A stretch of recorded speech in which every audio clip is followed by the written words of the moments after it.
Welcome to the Savvy Dentist podcast with Dr. Jesse Green, the show where great dentistry meets great business.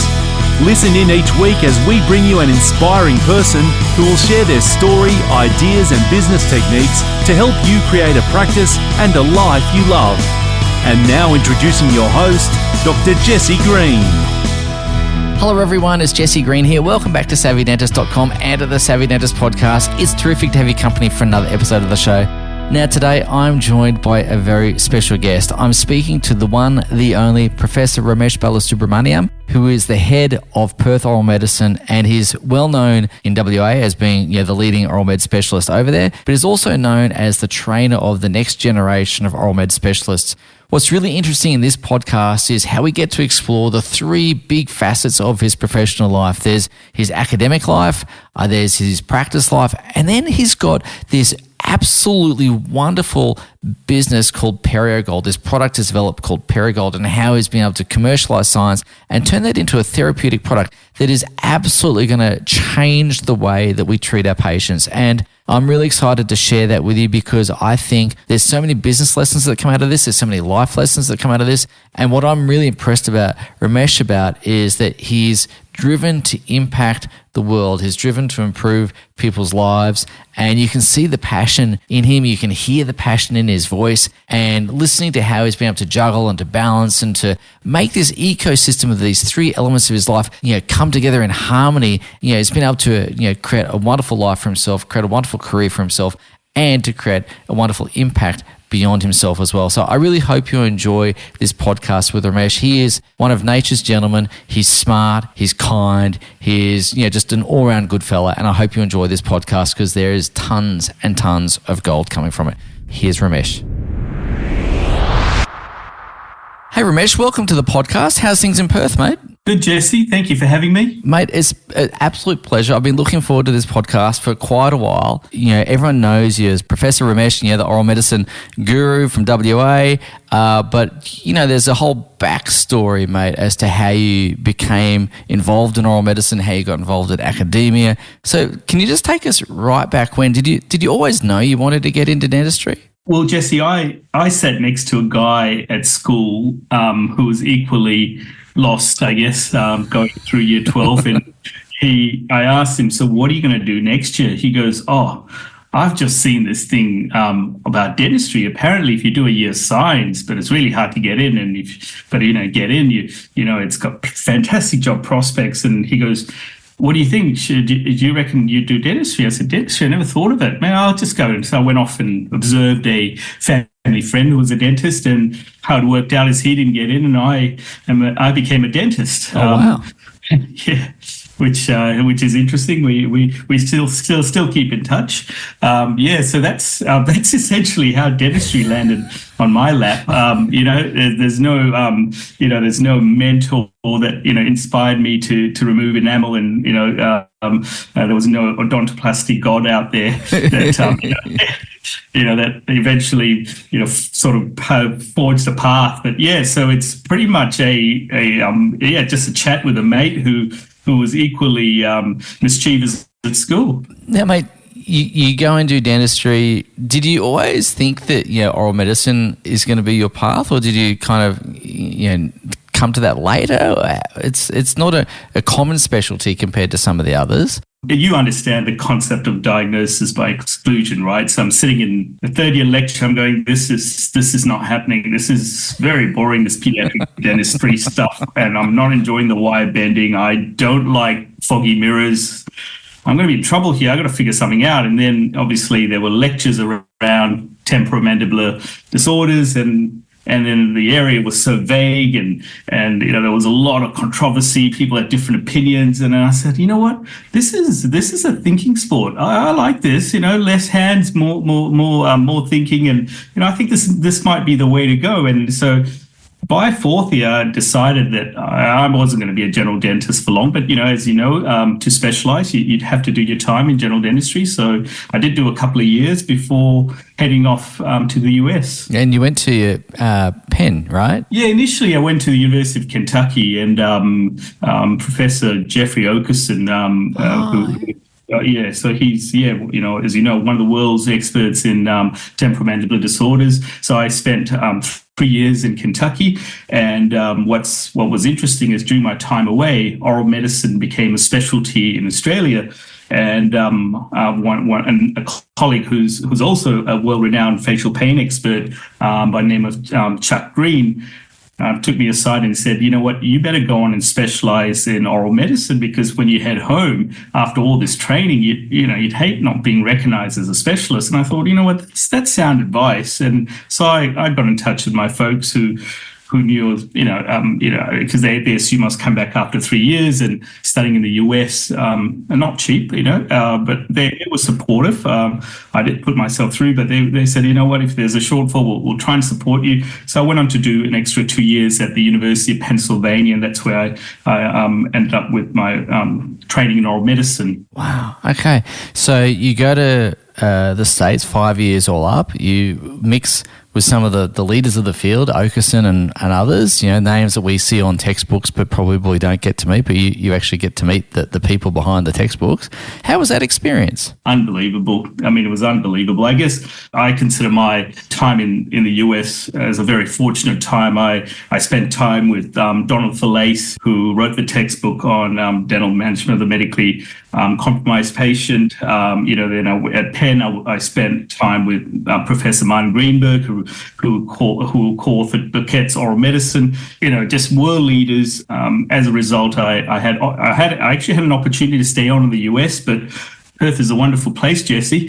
It was difficult, families here, and so there was certainly always a desire to return home. It was, that was an easy decision ultimately. Yeah, and I'm curious to ask you, with that time in the US, how did that shape you, being immersed in the American culture, not just the dental culture, but the American culture more broadly? How has that shaped your thinking today, and what's been the impact of that for you? I tell you what stood out for me in the US, when the going gets tough, there's culturally, they roll up their sleeves and dig deep, and they're hard workers. There was one of the things that struck me when I was at the University of Pennsylvania, we had to be on call.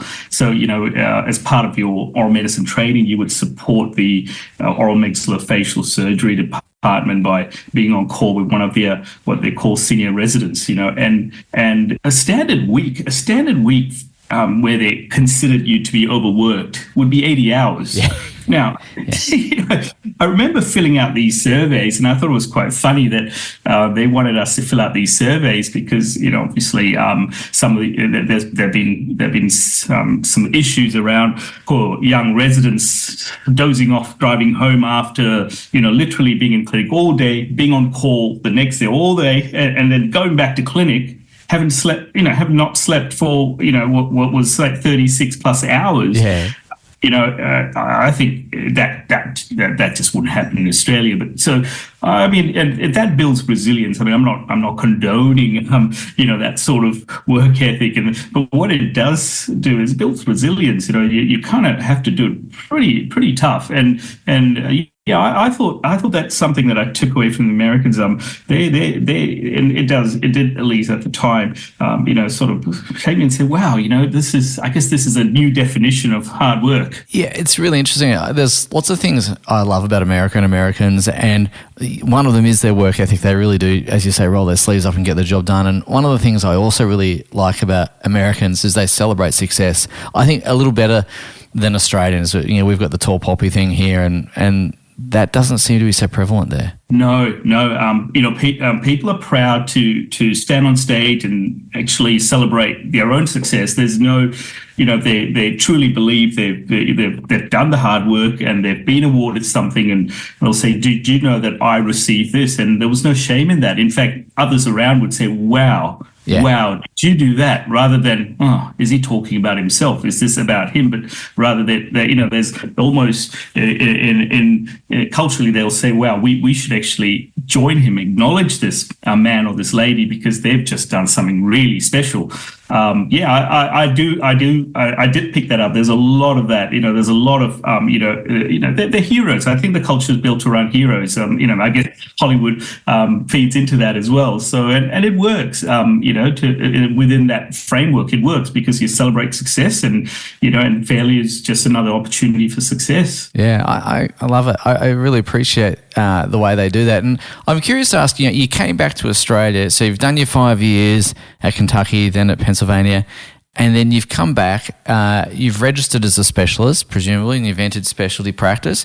What were those early years as a specialist like? Well, yeah, interesting you say that. So I come back to Perth and oral medicine, don't forget, this is before national registration. Yep, okay. So oral medicine is recognised in places like New South Wales, Victoria, obviously Queensland, and I think it was South Australia, and that's it. So WA, no specialty in oral medicine, right? Oh, no. So I had to come back and register as a general dentist and, quote, limited to oral medicine. Now, fast forward, a couple of colleagues, myself, without getting into the details, we managed to schedule a meeting with the then health minister, Nicola Roxon, and basically made our case saying, hey, this is not consistent with the rest of the country. And yeah, she thankfully recognised the need for specialists in oral medicine and supported the specialty being recognised in WA. So that's how it got recognised initially. And then once we got specialty recognition, not long after, there was national registration. So it was across the country. So that's how oral medicine started. Now, early days when I first got back, I did the full scope of oral medicine practice. I would see a bit of mucosal disease, some medically complex patients, no general dentistry, no restorative work. It was all around pain, chronic pain, and temperamental disorders. And I'm thinking some of your listeners are thinking, gee, I couldn't think of the worst thing to do because some of these patients can be very challenging. There's a special place in heaven for oral med specialists, mate. Let's just say that. Sometimes I get young dental colleagues so distressed about getting a complaint, saying, I've got a really disgruntled patient, and it's horrible. I'm really struggling with this. And I kind of tell them my routine day. I said, there is no routine. And I guess that's what makes it, for a better word, fun, So that's where I started. And then there was an opportunity to, be part of the pain management, pain medicine department at Sir Charles Gardner Hospital. And then there was also an opportunity in 2009 to be part of the, at the time, Princess Margaret Hospital, now the Perth Children's Hospital. So I was the first oral medicine specialist to be part of that team, part of the cleft lip and palate and craniofacial team. So there were lots of opportunities, and of course, as you know, then I gradually around 2008 started forging an academic career as well. Yeah, so this is actually really interesting because one of the things I've always admired about you, Ramesh, is your ability to juggle. There's kind of three big areas of life. I'd like to touch on all of them today, but obviously you've got your academic life, and I want to explore how that came about. Also, you run, a huge practice in WA. You've got, multiple sites, and you're managing all the complexities around that. And in addition to that, you've, launched into taking your academic research and commercializing that into products.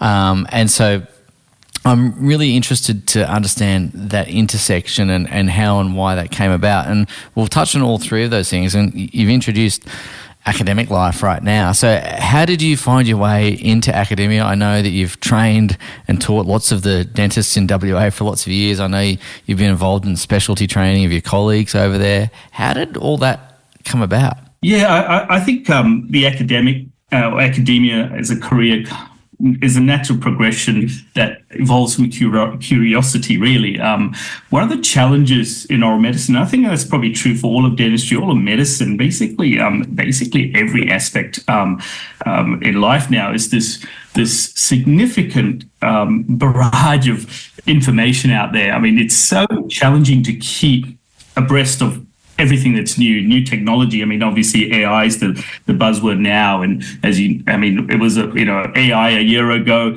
Oh, we're starting now. Everyone's on that on that ride, and this is the thing with oral medicine. There was so much information coming out. It's actually in some ways challenging to be in a silo.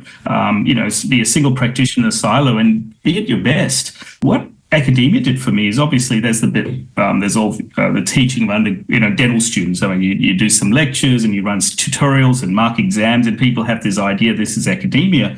But then there's another side to it. The other side to it is these postgraduate students. Some of the brightest people end up doing these postgraduate studies, and they challenge you. I have no problem saying this. We often hear, that whole saying of, I've got this postgrad student, and people sort of go on about how challenging it is to manage teaching and all that. But if you flip that, you say, wow, this student is challenging me to actually keep ahead, and because they're doing that. And, especially now they can go online and look up PubMed and tell you, actually, that's not quite right. I just read this paper, and I've learned to be less embarrassed now and more curious, and go, have you? Can tell me about that? And that's just a change in mindset. Rather than seeing that as a challenge, you kind of say, wow, this young man or this young lady knows something that I don't. I might actually benefit from this interaction, and you do. They challenge your thinking, and as a natural evolution of that is you do research. They've got research projects, and so I get involved in research. As you know, Jesse, I've written a couple of textbooks, contemporary oral medicine, and a new one recently as well, a handbook. So, all of that, I think actually complements what I do in private practice really well. It makes me a better clinician. There's quite a lot to juggle in amongst all of that, Ramesh. I mean, there's managing university life, and I'd imagine that within the university, as you said, there's your responsibilities and things to deal with, and then there's obviously the admin and so on associated with that. But then there's your practice, right? And again, you've got a wonderful practice in WA, and it's incredibly well thought of, well regarded. It's the premier oral med practice in all of the West there. And I wanted to ask you how you manage just the business side of things as well. For the audience here, managing these competing priorities would probably sound like a lot. How do you delegate? How do you work with others? There's only one Ramesh. How do you manage to get it all done and keep those plates spinning, or the balls being juggled well? Because you do it well. Jesse, I think the answer, the one-word answer to that is people. Good people around me, people I trust, leaders who can lead teams. I think this idea that in my this Perth oral medicine is actually not true. Perth oral medicine was obviously my baby. I started the practice, but if you look at where Perth Oral Medicine has evolved to now, 3 locations, a team of 30 plus, it's too big for me. What I do have, and credit to these people, I've got a loyal leadership team that take this practice to heights that I couldn't possibly do myself. So I think, to be absolutely frank, it's at the point that it's beyond me now. The idea that a practice owner should do their own bookkeeping or should write their own practice manuals, and perhaps in some cases answer the reception phone. As this happens. It happens all the time. It doesn't work. And putting out fires and all that, you just can't do it. So yeah, it's people. I've got good people around me, and obviously Savvy Dentist and the boardroom. They're all part of that journey.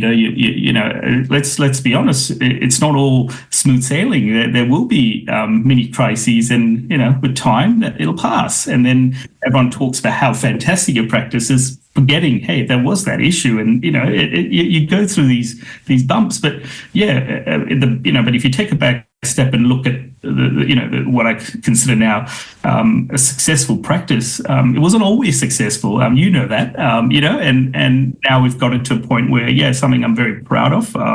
We've got a very the best way to describe it is a massive referral base. In oral medicine, you get trickles from a lot of people. You don't get 10 dentists referring all their patients. You only get 1 or 2 patients from, literally 1,000 or so, maybe a couple of thousand dentists and medical doctors and other specialists. So a very different model. I think I'll go back to saying it's the people, and you have to really spend time working yourself, working your leadership team. I guess I'm preaching the choir here, aren't I, Jesse? It's all good. Mate, one of the things, my observation of you as a leader, if I may, and this comes back to what you were just sharing about your students keeping you on your toes before, and one of the things I've observed that I believe is a contributor to your success has been that attitude of I can learn something from other people. And sometimes I find that when we get into practice ownership or whatever field we're in, most dentists are used to being probably the brightest in the in the bunch, or some of the brightest in the bunch that usually have done pretty well. But one of the things I've always admired about you, and of course your lovely wife Davinia, is your ability to be curious and learn, and to know that every single person's got something to contribute, every single person's got something to teach me. And what that has allowed you to do, my observation, is to focus on these other areas of your life, whether it be academia, and then, of course, building out these products. And it's given you that sense of freedom and flexibility to build the life that you love. And again, I just want to acknowledge that. I don't want to let that go unremarked upon, because I think it's actually a huge, wonderful personal attribute that you have that's allowed you to succeed to the level you have. So I think that's really, really cool. Mate, can we talk a little bit about your entrepreneurial ventures? You've launched a product. Yes. It's called PerioGold. Again, I've seen the process from the outside looking in for a little while now. What was the impetus for that? Many years ago, when I was at the University of Pennsylvania, and this is some of your audience will probably be aware of this.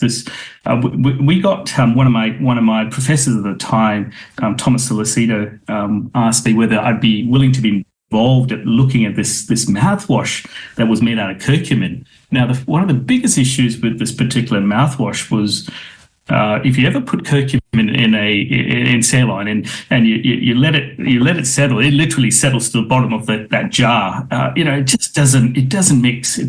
And so he said, "Oh, just swish your mouth around this," because it was part of this oral cancer project he was doing. I'll tell you 2 things that I remember until this day. I remember it tasted horrible, and it stained bloody everything. Yeah. Right, so that project never took off. Now fast forward to around 2020. As you know, lots of wonderful things happened in 2020. Yes, they did. As a result, I guess what the wonderful thing that happened for me was time. I suddenly found that, I might have some time to do this, catch up time. So I suddenly thought, I've always been saying that, because I kept up with the literature on curcumin, turmeric, and its anti-inflammatory, antimicrobial properties. It's a potent antioxidant.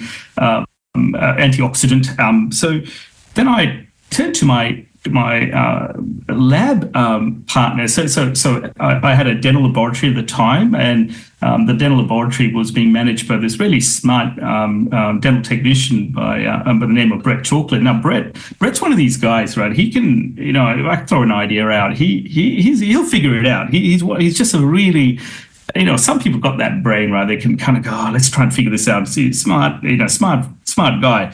Perhaps not. Perhaps the thing that he didn't, the thing that wasn't smart was he ended up saying, yes, let's try and do this. This is really cool. So he goes and gets, you can't just go randomly and pick up curcumin out of coals and that sort of. You actually get, curcumin that's been registered to be used as medicine. And he grabs some aloe vera again, as a medicinal use, some elderberry, and he decides to mix this in his kitchen. Oh, God. Yeah, I know. So, and he apparently stained everything. I'm still avoiding his wife. The couch, the white couch. But so out of this, he put this thing together, and I'll fast forward and say that, hey, we put this thing together, and then we try to find someone locally in WA. That was a challenge, and then ultimately we ended up in Barnsley in the UK, where we were able to formulate what was microencapsulated curcumin. And I'll explain microencapsulated. Essentially, the problem with curcumin, if you were to take curcumin as it is, it doesn't get absorbed. That's the biggest problem with curcumin. It'll just go right through you. So what's interesting, if you go to a pharmacy and you see curcumin, yeah, wonderful. We know the properties of curcumin, but if it doesn't absorb, it's just going to go right through you, or very little gets absorbed. Now, to improve the absorption, you're supposed to have it with pepper. The problem is if you have, say, a sore or an ulcer in your mouth and someone tries to convince you to put curcumin and pepper, you won't be making many friends out of that. So with microencapsulation, essentially it's technology where you got, something like a nanotechnology, you got this molecule that can hold the curcumin within it, and the absorption is extremely high. Now, what that means is that low levels of curcumin, like 0.1%, extremely low. The absorption is very high. Now, no secrets, aloe vera. I'm sure you know about the aloe vera plant. People burn themselves. It's soothing. It's also got fantastic anti-inflammatory, antibacterial properties, and elderberry.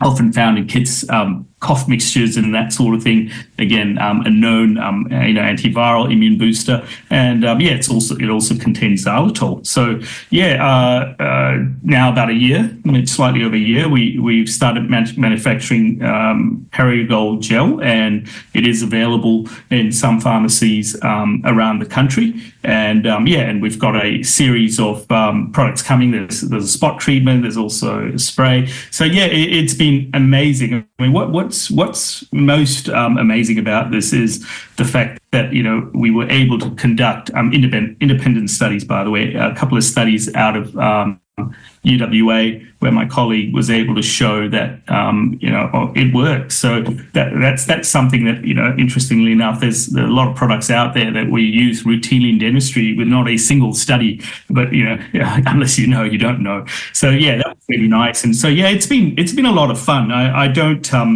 I'm not the distributor. I don't market this per se. In fact, this is the first time actually speaking about this, and I think you know the journey quite well, because I've obviously bounced a lot of ideas off you, and thank you for your support there. It's been a lot of fun, and I do get that look, Jesse. You talk about academia. Obviously I'm a clinician in practice, and as obviously, lecture nationally, internationally, and then I've got this side, and people sort of look at me, and go, hang on, well, what's he doing? Especially in academia, they don't, you don't get many academics who do this sort of thing, and I guess you don't get a lot of private practitioners who also do this, the other way. So I think all of this makes me better the other side of it. So if a good entrepreneur makes, as a product helps me in my business, the business, like I said, helps academia, because I think I'm more innovative that way. The academics helps my practice and my patients. So it's in my opinion, it works really well for me. It's a perfect mix. It's a really nice ecosystem, and I love the fact that you get to explore all of those things at once. I do have a couple of questions about PerioGold, if I can, because I'm really curious. My mind goes to the business side of this, of course. You've got this range of products that are coming out, the spot treatment and so on. One of the things I wanted to ask you is, why had no one thought of this before? I mean, it's great that you've done it, but you were looking at curcumin way back when in Penn. What happened to that research? Did it just kind of sit dormant for a while, or? Yeah, no, it didn't. I think there were studies out there on curcumin, and it was happening, but until microencapsulation, this business of nanotechnology came about, and the absorption being fantastic, it was a hard sell, because yes, we see it working on a petri dish, but you go like, wow, look at what it's doing to this cell, this mucositis, but on a bench. Yeah. In the real world scenario, it wasn't absorbing, and come 2020 and onwards, there are plenty of studies out there there are a couple of other factors as well, and you should be aware of this. For example, there are studies that have compared curcumin-based products with chlorhexidine, and the studies were clear. There is no difference in terms of adjunct of treatment. But it's hard to change. Is hard. Also, the other thing is, some of these products have got big companies behind them that promote it and market it. So, and yes, it's I think brand awareness, brand recognition, and eventually there's also another side of it. One of the things I find very interesting, and it's certainly something that's come up a number of times. The number of people have come up to me and said, what if quote someone steals this idea? What if someone decides to do the same thing? I think that's actually the easy bit. I think where it's really difficult is, we're talking about this, and obviously you can hear the passion in my voice, but there have been that many challenges, Jesse. You need to have grit. You need to be able to stay the course. Right away. No secrets. It's expensive, and you start panicking. How am I going to pay for this?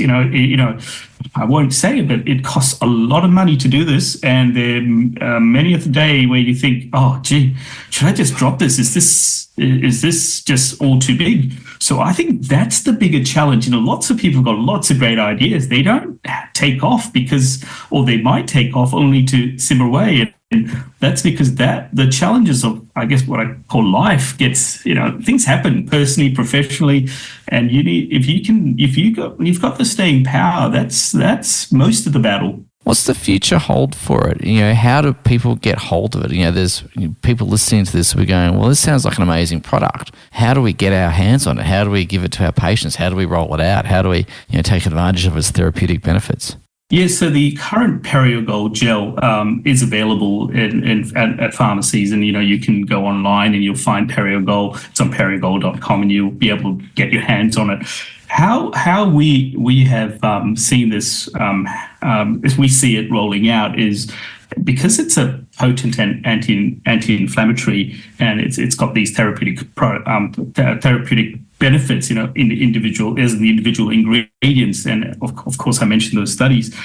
The way we see it is it should be part of daily routine. After you've, say, for example, flossed, brushed your teeth, you would go on and apply PerioGold gel, and we've got a number of patients have reported on the benefits of that. So that's how we see it. We actually see it to really replace some of, without mentioning the trade names out of respect for those brands, replace some of what we consider adjunctive oral care now. So we see it replacing those products. Now, the other added benefit of this particular gel, it's made out of botanical products, right? So botanical ingredients is the mainstay thing here, and it's safe. No, it doesn't stain it could stain, but we've not had any reports of stain because of that microencapsulation. So we think it's going to be in every household. Now, fast forward, and I'm talking about these other products, the spot treatment, I think that will be a spot treatment for, say, if you've got an ulcer, particular spot. There's also a kids' teething product that's going to be rolled out. As you know, there are a couple of options now for kids that are screaming from teething, and we've all been there. Yes, yes, we have. Yes, so we're going to be, we'd be proud to put that out in the market because, again, botanicals safe for infants and that sort of thing. And the thing that's probably going to excites me the most is when we did this study on cell lines that mimicked oral mucositis. If anyone's had oral mucositis from cancer treatment, it's a horrible thing to happen to your mucosa. You get severe ulcerations, very painful. And we're in the midst of developing a spray that can essentially coat the mucosa and significantly decrease the inflammation, ultimately improve quality of life. This is, we're talking about hardcore suffering here. It'd be nice to alleviate that suffering because there's very little out there. So you can get your hands on the current PerioGold gel out of pharmacies, and we encourage dentists and really patients and everyone to try it. Yeah, mate, fantastic. So, ladies and gents, head across to PerioGold.com. I reckon get behind this product because, I've had the opportunity to sample it and try it, and I can tell you, as someone who has a fairly keen taste for things, this is very benign. Like, it's innocuous. There's no taste to it. It's easy. It works, and it's been really great. And I know in our practice we're handing it out to patients as well, which is great. So, anecdotally, I can tell you the feedback's been really great. So, Ramesh, I want to say thank you for taking the risk in developing that, because it does take risk in terms of time, money, effort, energy to put your hard-earned money and reputation behind it. And I really think that you're doing a wonderful service for the profession and the public. So thank you, mate. Just to wrap up, Ramesh, I think there'll be people listening to this podcast saying, I really like the fact that Ramesh has these different elements of his life. If there was any bits of advice that you'd offer listeners to the podcast about exploring different aspects of their career, whether it's academia, whether it's commercializing products or anything else, thoughts, comments, insights, lessons along the way, School of Hard Knocks? Yeah. We talk about the success of PerioGold. I've had my failures. I've done different things from apps and websites, and so to be brutally honest, I've got a longer list of failed projects. Sure, they hurt, and you dust yourself off, get back on your bike. But they've shaped PerioGold. Someone says, "Oh, how'd you do that?" Actually, I know how I did that, because I tried to do it twice before and failed both times, and now I've got a refined process. I've actually got a process on how not to do it. And I think if you have an idea and you really want to do it, what's the worst that can happen? You fail. That's the worst that can happen. Honestly, that's the worst that can happen. And I often think in Australia, it's hard to fail because there's support, and people kind of get worried. What if I lose it all? I'm sure that's a big call to quote lose it all, but I think not trying and wondering what if, should have, could have. That's actually more painful, to look back over your shoulder and think that, I had this opportunity and I was, for a better word, too scared. Yeah. This fear of failure is an interesting one, because, I often chat to my son about this. Do you want to do this? Do you want to play the bass? No, I'm not interested in the bass. But really, he's saying, yes. But what if I'm crap at it? Yeah. Or do you want to be a leg spin bowler? Oh, no. I've got no interest in being a leg spin bowler. Really, what I'm hearing is I'm too scared that I might be crap and get hit for a six. Do you want to be a midfielder? No, I really don't want to. I enjoy watching soccer. No, I actually want to hit the ball into the net, but I'm too scared. And what I tell him is, sure, you're not going to be the world's best in all three of those, but if you didn't try one of them or all three of them and find out which you might be a little bit good at, and with a lot of hard work, you're going to look back when you're 40 and 50 and 60 and go like, oh man, I can't kick a ball now, or I can't bowl that leg spin ball, and why didn't you try when you could have? So I think that fear of failure is, and if you could get over that piece, just ego, isn't it? Like, it didn't work, not good enough, and what would my friends think? What would my colleagues think? What would the guy who sat next to me in school think? They're not here. Do they even think about you? How do you know you're so special? They're thinking about you. I think sometimes we make up this crap in our heads about what, I love this book. It's called The Expectation Effect. By David Robson, and I encourage your listeners to read this book. And it's all about our perceptions and our expectations and how it molds us and governs us. So I think that's probably the most important thing. Give it a go. Don't fear failure. No one's looking. Maybe a couple of people, but guess what? They're not looking because they absolutely want the best for you. Maybe they do. If they do, lucky you, you've got support. But to define how your life should be based on what others think, that in itself it's failure in so many ways. Yeah.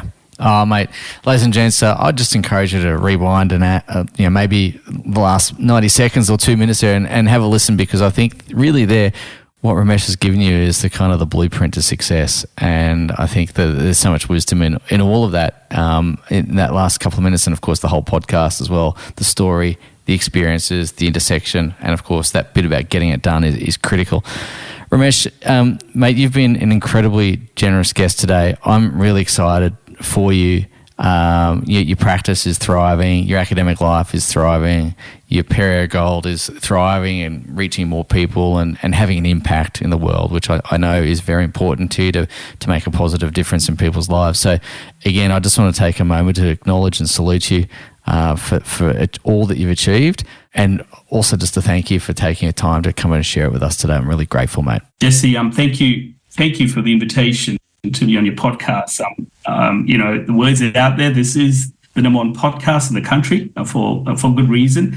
And also, your audience should know that you've been one of my big supporters over the years. I've known you for many years now, Jesse, and I want to acknowledge your support and the support of your team and really your context. So appreciate everything you've done for me. Oh, thank you, mate. You're very kind.